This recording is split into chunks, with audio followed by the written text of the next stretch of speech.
Hey guys, Joshua Del Cole here.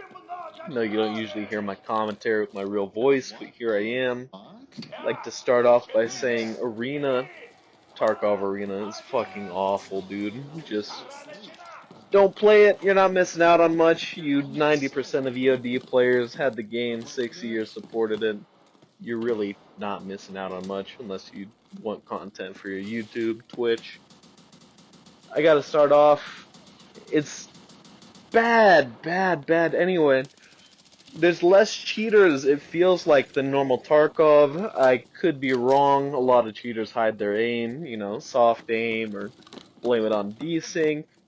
So it's really hard to catch obvious cheaters unless they're full new to the game, straight installed cheats, like my previous video. But speaking of desync, it's actually worse than the normal game. This could be because there's new servers or more people playing, they're stressing the servers more, but it is bad. I've died so many times with just 1 to 2 full seconds of desync.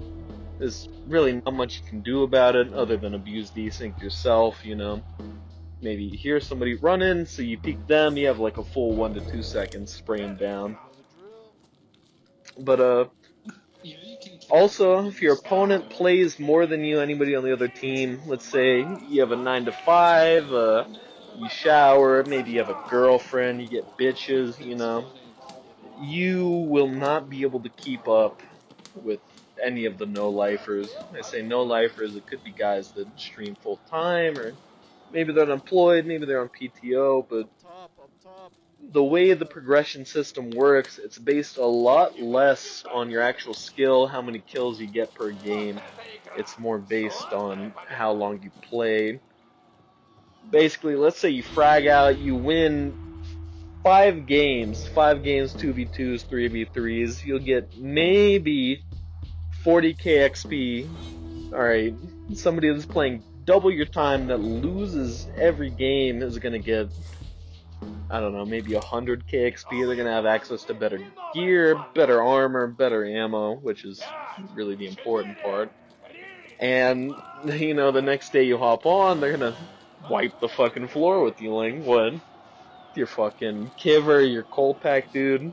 It's not gonna mean shit. Somebody that's rocking M62 2 days into Arena, so something that needs fixing. Other bigger YouTubers, they've already addressed this. There's plenty of solutions for it. I won't get into it. But brings me to the next point.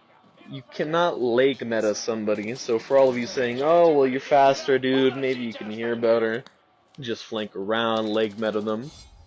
You realize with a lot of this ammo, it's going to take upwards of, I don't know, 7-8 shots, assuming you hit every single bullet on the same leg to kill somebody. Which means, especially if you're not hitting all your shots, oh wow, you're not cheating, you're average, above average player. It's going to take you a long time to leg meta somebody wearing an Alden Slick or Kiver level 4, etc., etc. In that time, they're going to probably one-tap you, because at that point you've lost your desync advantage, so not a viable strategy, especially in 2v2s, 3v3s. If you're a 5-stack abuser slash enjoyer, I mean, more power to you, but for the average player, especially solo queue player, it's not a strategy.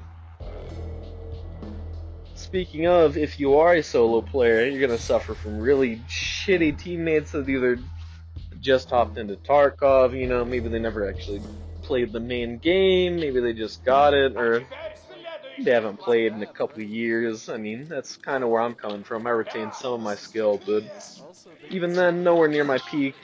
You're gonna get players like that don't even know how to use the radio, which, understandable. BSG does not tell you there's a radio button that lets you talk to your teammates at long ranges.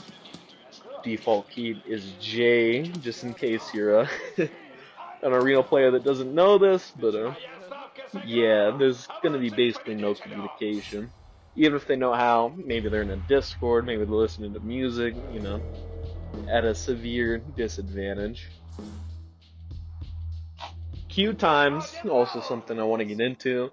ruined because one player out of 12 can choose to decline the match or just, go AFK. Maybe they're getting a snack, maybe they're beating off, I don't know, no judgment, but you gotta wait 30 seconds for them to decline. At that point, you get placed right back in queue, and the cycle repeats. I've had games where I wait 8 times for players to accept nothing, and what's that? At least 4 or 5 minutes wasted. So another issue with Tarkov Arena.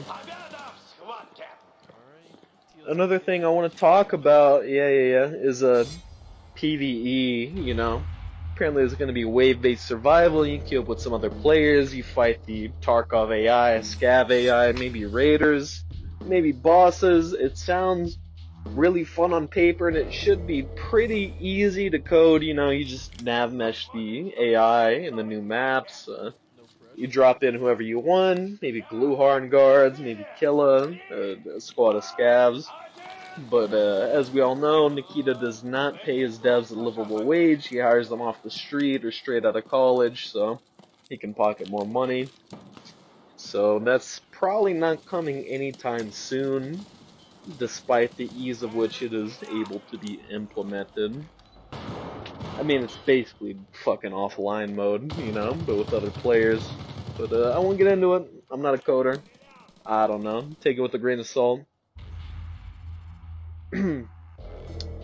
Cheaters are also going to flood the game on release, so if you weren't lucky enough to get a day one code, you're pretty much screwed. All the cheaters from normal Tarkov probably gonna play Arena as well. I mean, there's nothing stopping them, and even worse, like I said earlier, with the desync being even worse than it is in the main game, they're gonna have plausible deniability. Basically means you're gonna see a kill cam that feels kind of sus. You're gonna say, well, could be desync, could be a cheater.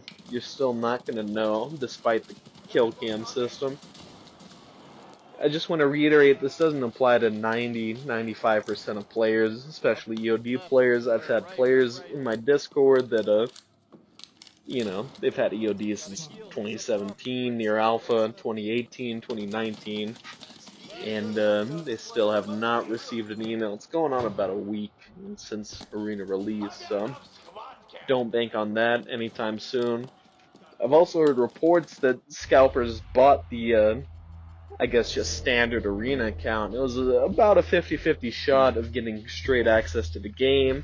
They ended up flipping that, selling it for $100, $200, $300 to, desperate players that want a kind of fresh take on Tarkov. They sold it to streamers, those guys with 2, 3 Twitch followers that kind of want an easy end to Tarkov. They kind of want to blow up.